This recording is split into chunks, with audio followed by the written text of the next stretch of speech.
इकडे हो इकडे काकी काकी काकी काकी अगं काय अंगात वारं शिरलं का काय? कशाला नाचते? अहो काकी बातमी जशी आहे ती ऐकली ना तर तुम्ही मी नाचायला लागल काकी. त्या सुजलेल्या हातानं तोंड सुजवीन सांग काय झालंय? अहो काकी त्या पियू वहिनीला रस्त्यावर कलिंगड विकताना अंकुशरावाने बघितलं आणि त्याच्या काळजाचं पार पाणी पाणी झालंय काकी. लय जबरा डाव खेळाय बरं का तुम्ही काकी. इकडे इकडे त्या पियू वहिनीला असं बाहेर काढायला असं अजिबात वाटलं नव्हतं. पार जळपळाट झालंय त्या अंकुशरावाचा. दिपे दिपे खरं बोलतेस तू? हो तुझ्या डोळ्यानं बघितलंयस ना? नाही हा ही चर्चा चाललेली गावात. त्या तिकडे चौकात कलिंगड विकत होते ना त्यावेळी अंकुशरावानं वीरू भयांची पार इज्जत काढली चार चौकांच्यात. पियू वहिनीला बी काय काय काय काय बोलला. दिपे माझा घाना चांगलाच फिरलाय म्हणजे फिरलाय फिरलाय माझ्या मनासारखं सगळं होतंय आता. त्या अंकुशराव आणि त्याच्या पोरीला लई माज होता ना. आता झाल्या का नाही सुतागत सरळ. मम्मी हे सगळं माझ्यामुळे झालंय बर का. त्यासनी कलिंगड ऐकायला लावायची आयडिया माझीच होती. बया कसलं भारी डोस काय तुमचं. आपण बी एक काम करूया त्या दोघांनी फायदा झाला की नाही आपण दोघे बी असंच विकूया कलिंगड. असून बाई आमचं काय चाललंय तुमचं काय चाललंय? हा त्या अंकुशरावच्या पोरीला बघच आता अशीच रस्त्यावर ठेवणार आहे मी. दीपा अगे दीपा अगं इरून पिऊ कुठं आहे ती? आज दोघं बी राहणार नाही आली. ठीक सुनंदा अगं आता ती राहणंच येणार नाहीत. त्याने तर बिझनेस टाकलाय ना कलिंगडचा रस्त्यावर. काय आणि ती कशासाठी ग? अगं आता पैसे द्यायचे म्हणल्यावरती. अगं पर म्हणून असं रस्त्यावर वय ग. अगं इरूच ठीक आहे ग पण त्या पुरीला हे समज करावं लागतंय. लय वाईट वाटतंय ग कांचन. अगं ह्याचा विचार तिने लगीन करायच्या आधी करायला पाहिजे होता का नाही? आता यातनं सुटका नाही. आता सगळं आयुष्य असं रस्त्यावरच जाणार तिचं.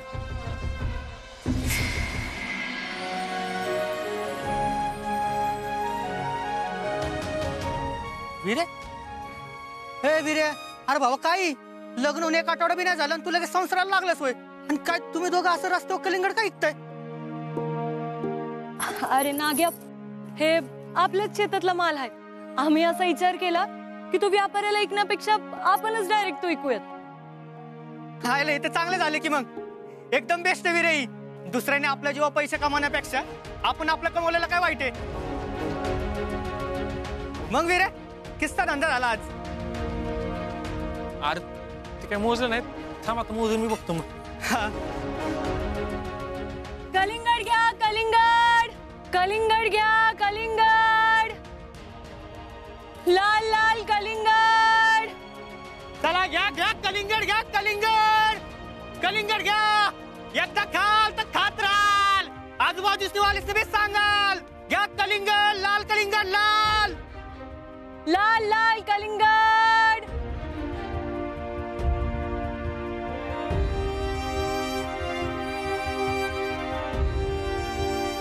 पिऊ कलिंगड घ्या कलिंगड 40 ला एक कलिंगड कलिंगड.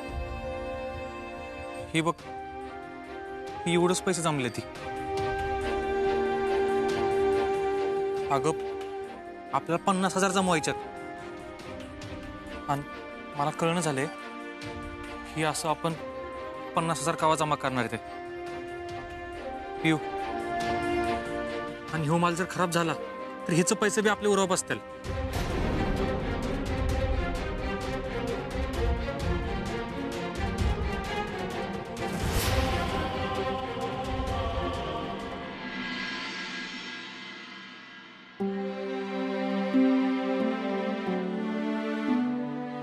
इरू ए इरू अरे काय चाललंय तुमच्या दोघांचंही? अरे नव्या सुनाला असं रस्त्यावर उभं करून फळं ऐकणं शोभतंय का तुला? आणि ही काय क्लू काढलेस रे तू? अरे असं रस्त्यावर उभं राहून माल ऐकणं आपलं काम नाही इरू. आणि या कामासाठी तू या पुरीला दिवसभर झोपलेस वय? अहो नाही आई मीच विरूला म्हणलं होतं की आपण दोघं मिळून विकूया. अगं पुरीला सवय नाही या कामाची, या उन्हातानाची. अगं हो हो हो सुनंदा, पोरं एवढी थकून भागून आल्यात, हा त्यासनी श्वास तरी घेऊ दे, पाणी विचार, चहा दे, तर डायरेक्ट फायरिंगच करायला लागलीस. बरं पोरांना मी याची आठवते, या तुम्ही.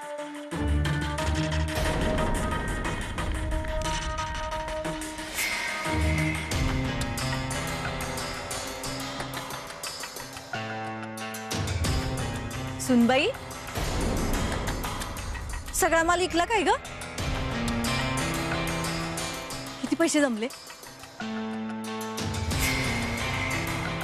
नाही म्हणजे बांगड्या तुला परत मिळतील इतपत तरी जमले का?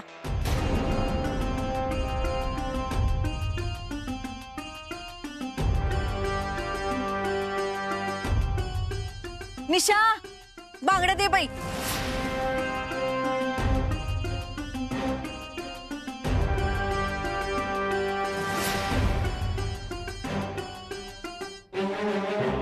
काकी अहो ते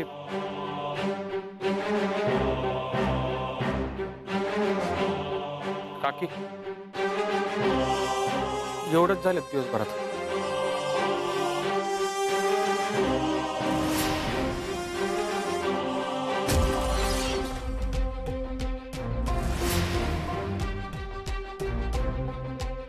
अरे एवढेच पैसे? एवढे पैसे तर बांगडीवाला बांगड्या भरताना घेत असतो. या पैशाने काय होणार आहे? हरकत नाही, आज नाही धंदा झाला ना तर उद्या होईल, पर तू हिम्मत नको हारूस. वय वय, पण विरू, अरे उद्या उद्या करत असं मालिकाला येळ लागायला लागलं ना तर महिना 2 महिने लागतील 50,000 जमवायला.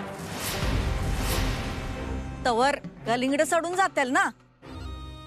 बया, व्यापाराकडे दिला असतं ना आम्हाल तर ट्रक भरल्या भरल्या मला हातात पैसे मिळाला असतं. मम्मी, आज ह्यांचा एवढाच धंदा झालाय म्हणल्यावर 100% माल खराब होणार आहे यांचा. आता बांगड्यांबरोबर मालाचे बी पैसे ह्यांच्या भोकांडी बसतात. असं कसं बोलतोस तू पृथ्वी? काय बी झालं तर दोघं आपल्या घरातलीच आहेत ना, त्यांच्याकडे मालाचं पैसे मागायचं म्हणजे. पप्पा, आव, व्यवहार वेगळा आणि घर वेगळं ठेवावं माणसानं. वय, एवढ्यासाठी मी घरातल्या घरात व्यवहार करायला नको म्हणत होते. काय होतं, पैशामुळे उगाच आपल्यातले संबंध बिघडतील. आता काय आहे, या सगळ्यात नुकसान माझंच होणार आहे ना. नाही काकी, काय बी झालं तर मी तुमचं नुकसान नाही होऊ देणार. हो काकी, तुमचे सगळे पैसे आम्ही परत करू, आम्हाला फक्त जरा येळ द्या. बघ बाई, जमलं तर ठीक आहे, नाहीतर नंतर मम्मी जो निर्णय घेतील तो तुला गपगुमान ऐकावा लागेल. विरू, हे घे बाबा पैसे. असा हजारानं हिशोब करायला माझ्याकडे येळ नाही रे. सगळा हिशोब एकदाच दे मला.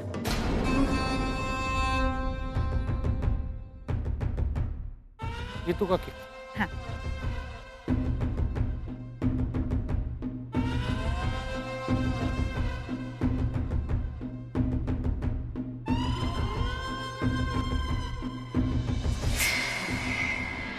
इरू, ए बाळ, घेच पुरी, घे तू. अरे पोरानू, अरे कशासाठी दुखलं तुम्ही अंगाला लावून घेतलंय बरं? मला तुमची लय काळजी वाटते. आई, अगं दुसरा कुठला पर्यायच नव्हता माझ्याकडे. आणि हे बघ, आता एकदा जबाबदारी घेतली तर घेतली, त्यामुळे तू नको लय काळजी करूस. अरे अशी कशी काळजी करू नको म्हणतोयस तुम्हाला? थोडी थोडी की रक्कम आहे बरं परत करायला, आणि कडधान्य नाही रे टिकून राहायला. आणि त्यात ही अशी गरमी वाढली म्हटल्यावर 1-2 दिवसातच माल खराब होतोय, आणि त्याच्या आत ह्यो समजा माल कसा ऐकणार आहे तुम्ही?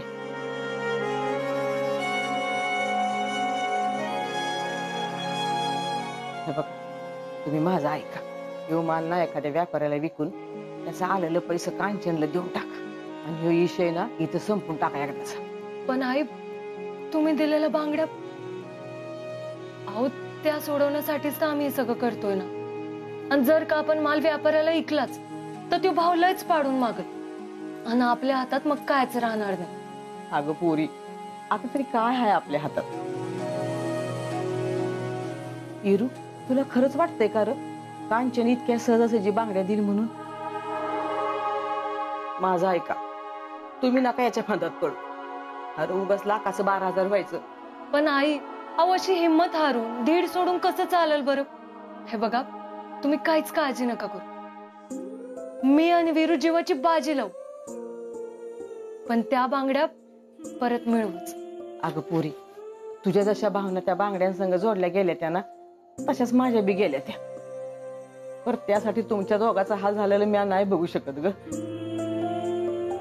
इथं आपल्याला 50,000 द्यायला होईना झाले आणि मग त्या मालाचा पैसा आपल्या अंगावर पडल्यावर मग काय करायचं सांगा बरं? अगं मला बी पटतंय आईचं. आई, तुम्ही माझ्या आईसारखे आहात. आणि माझी आई ना नेहमी म्हणायची, कष्टाला जर जिद्दीची जोड असेल ना तर आपल्याला यश मिळतच म्हणून. आम्ही जीव लावून काम करू, माल विकण्यासाठी जी जी करता येईल ना ती सगळं करू. आणि मला खात्री आहे, आपलं कष्ट प्रामाणिक आहे म्हणल्यावर आपल्याला यश मिळालंच. आणि आलंच जर का अपयश, तर मग माल व्यापाऱ्याला ऐकायचा पर्याय आहेच की आपल्याकडं. त्यामुळे आई, आता लगेच माघार घेण्यापेक्षा अजून व्हायच मनापासून लढू. होय, आता उद्या ह्यो सगळा माल इकायचा म्हणजे इकायचाच.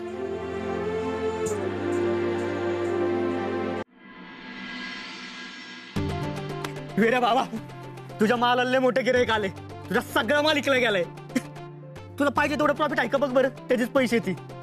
नाग्या मला सांग, ह्यो एवढा माल कोणाला पाहिजे? त्या दिवशी आपल्याला काय करायचंय, आपल्याला पैसे मिळाल्याशी मतलब. अरे तसं नाही, म्हणजे ही पैसे कुठून येतात ते बी माहिती पाहिजेच की आपल्याला. आता त्या गिरायकाचं नाव विसरलोय मी, पण मला आठवतं की त्या गिऱ्हाईकाचं नाव. नाग्या, दोस्ताला मदत करायची म्हणून तू स्वतःकडचे पैसे देऊन हे सगळा माल विकत घेतोयस ना? वीरे, दोस्ताला मदत बिदत म्हणून नाही, मला पाहिजे म्हणून घेतलंय मी. होय, आणि काय करणारच एवढ्या मालाचं? आणि मी काय बी करीन, गरीबासनी वाटेन नाही तर स्वतः खाईन. तुला काय करायचं त्याचं? आणि मला माहितीये, तुला मी अशी पैशाची मदत केली ना, तू काही घेणार नाहीस.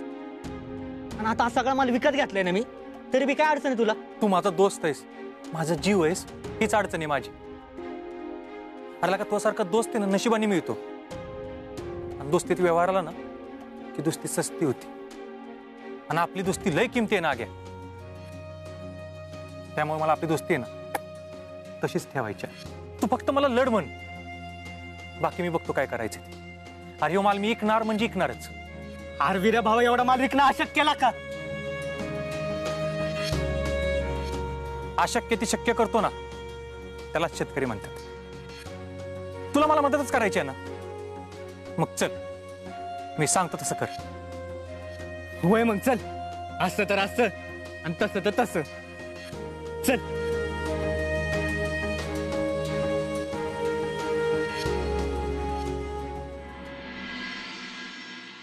लाल लाल कलिंगड, घ्या घ्या कलिंगड, घ्या कलिंगड, गोड गोड कलिंगड, घ्या गोड कलिंगड, रसाळ कलिंगड, घ्या कलिंगड. 40 ला 1 आणि 100 ला 3 कलिंगड. घ्या घ्या, लय भारी कलिंगड, लय भारी कलिंगड घ्या, कलिंगड. कलिंगड. आपण जर असं एका जागी माल विकत बसलो ना तर आपला माल खपायचा नाही. आणि किती वेळ आपण असं गिऱ्हाईकाची वाट बघणार आहे? त्यापेक्षा आपणच गिऱ्हाईकापर्यंत गेलो तर. अरे रे, तिला बेस्ट आयडिया अरे माय. हा, एक काम करा, नाग्या तू आंबवडत जा, माया तू आंबवडत जा, अक्षा तू विजयवाडीला जा, आणि मामा भेटले ना त्यांना सांगा अकलूज मध्ये जायला. काय चालते. हे माय, उचल चल. हा आणि इरू, हा मी इथंच थांबते तुझ्या मदतीला. हा चालते. 20 ला 1, 30 ला 2 खरबूज, गोड खरबूज. खरबूज घ्या खरबूज. हो ताई, खरबूज घ्या, गोड खरबूज आहे. 20ला 1 30ला 2.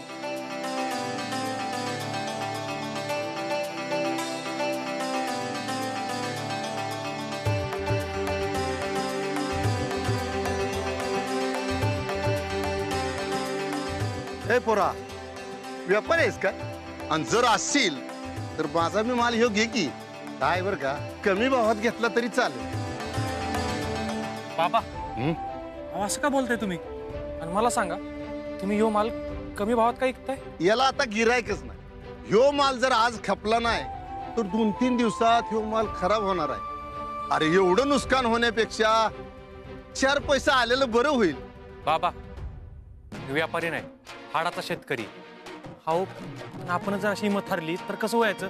अहो एवढ्या कष्टाने आपण आपला माल पिकवतो, बाजारात येईपर्यंत दम काढतो, समजा एवढा धीराने घेतो, मग विकताना अशी काही का करतो? कारण लेकरा ह्यो माल फक्त शेतकऱ्यानं पिकवायचा, इकायचं जमत नाही त्याला. हे फक्त व्यापाऱ्यांनीच करायचं. का नाही जमत? अहो शेतकरी हा राजा असतोय. जर राजाच म्हणला की मला जमणार नाही तर कसं होईल? कसं आहे माहितीये का, आपण शेतकरी आहे ना, डेअरिंग करत नाही म्हणून या व्यापाऱ्यांचा फावतोय. बघा आता बघा की एखादा व्यापारी आहे ना, तुमच्याकडून 1000 रुपयाला माल विकत घेईल आणि तुम्ही बी सगळा माल एकदम विकला जातोय म्हणून तो विकाल. आणि तेच व्यापारी आहे ना, जर एका दिवसाच्या मेहनतीत त्या 1000चा 5000 करतोय. अहो ते जर एका दिवसाच्या मेहनतीवर एवढे पैसे कमवू शकतात, मग आपण शेतकरी आहे ना, आपल्या फळासने पोटच्या पोरागत सांभाळतोय. आपल्याला काय अवघड आहे? बाबा आपल्या शेतकऱ्यांचं कसं आहे माहितीये का, शिजपर्यंत दम निघतो पण निवपर्यंत नाही. तसंच पिकेपर्यंत दम निघतो पण विकण्यापर्यंत दम निघत नाही. पोरा डोळं उघडलंच माझं. तू सांगतोय त्याप्रमाणे आजपासून हा माझा माल मीच विकणार. अरे कसला बोललाय विरू भैया? सगळ्या शेतकऱ्यांपर्यंत हे पोहोचायला पाहिजे. अरे बघतोस काय मग, कर की व्हायरल. हे काय 0 मिनिटात केलं सोशल मीडिया अपलोड. हिरू भैया तुम्ही इतक्या मोठ्या घरातले ना असं रस्त्यावर माल विकताय? मोठं छोटं असं काय नसतंय हो. शेतकरी हा शेतकरीच असतोय शेवटी. माणूस किती बी मोठा झाला ना तरी त्याची ना ही मातीशीच जोडलेली असते. अहो तुम्ही आमदार व्हा, खासदार व्हा किंवा मुख्यमंत्री व्हा, नाहीतर ना एखादा बडा ऑफिसर असू दे, सगळ्यांचे बाप जाते हे कधी काही शेतकरीच होतं. माझं म्हणाल तर मी या मातीत राबणारा माणूस आहे. मला आहे ना मातीशिवाय करमतच नाही. विरू भैया हे ऐकून लय भारी वाटलं, पण मी काय म्हणतोय, असं रस्त्यावर माल विकायला तुम्हाला कमीपणा वाटत नाही वे? अहो मला सांगा, आपल्या आईची सेवा करायला, तिला पैसे कमवून आणून देताना आपल्याला लाज वाटत नाही? अहो आपण शेतात कष्ट करताना, काम गाळताना लाजत नाही, मग तोच माल विकताना कशाला लाजायचंय? चला कलिंगड घ्या, कलिंगड, लाल लाल भडक कलिंगड. अरे हे पण व्हायरल करून टाकी. अल्ला का सांगायला लागतं ते. चल आतनं लाल भडक, बाहेरनं कडक, कलिंगड घ्या, कलिंगड.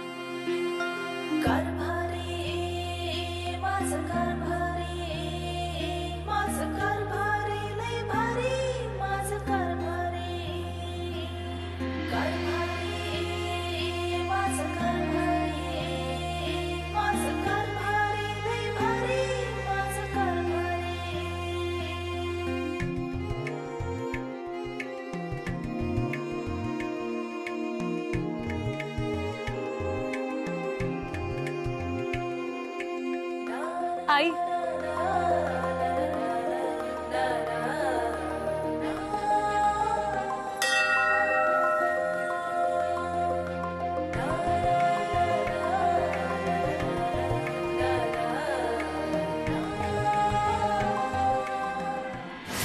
बघितला का व्हिडिओ? काय भारी बोललाय ना विरू. विरूला असं बोलताना बघितलं ना, तुम्हाला दादाचीच आठवण येते. दादा बी असंच बोलायचा. त्याला बी शेतकऱ्यांच्या बद्दल लय तळमळ होती. काकी हो, सगळ्यांच्याच मोबाईलवर फिरतोय यो व्हिडिओ. वीरू भैयांना पाक हिरोज बनवून टाकले सगळ्यांनी. आता पुढच्या आठवड्याभर तरी वीरू भैयांचीच हवा असणार. हे जर असंच चालू राहिलं ना तर सगळीकडे त्यांचंच नाव होईल आणि राजकारणात आपल्याला लय अवघड जाईल. ही सगळं तुझ्या नवऱ्याला सांग. मम्मी अगं मी काय केलं आता? त्या दोघांना रस्त्यावर बसून कलिंगड विकायला लावायची आयडिया कुणाची होती? बघितलंस ना मग काय झालं ते? त्या दोघांनी रस्त्यावर आणायच्या नादामध्ये तो वीरू हिरो झालाय आणि हे सगळं तुझ्यामुळे झालंय. इथनं पुढे असल्या फालतू आयडिया द्यायच्या आधी 4 वेळा विचार करत जा. माझंच चुकलं तुमचं ऐकलं ते. आता मलाच काहीतरी खाना फिरवाय पाहिजे.